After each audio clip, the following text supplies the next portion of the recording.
ایک بندہ 24 دن تک ایک جگہ میں قیام کرتا ہے 77 کلومیٹر اپنے گھر سے دور جا کر،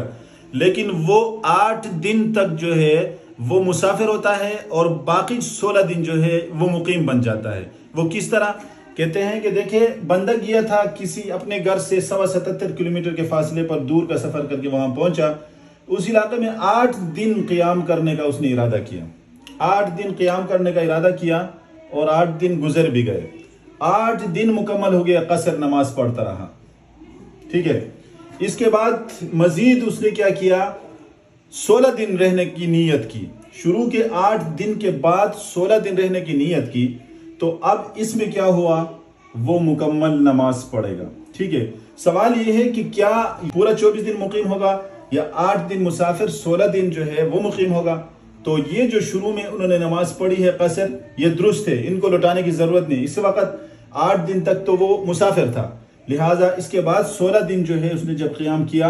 اس 8 دن کے بعد سے وہ مقیم بن گیا ہے، لہٰذا 8 دن کی نمازیں قصر ہو چکی، صحیح ہے، 16 دن مزید جو رہتا ہے اس میں نمازیں مکمل کرے گا۔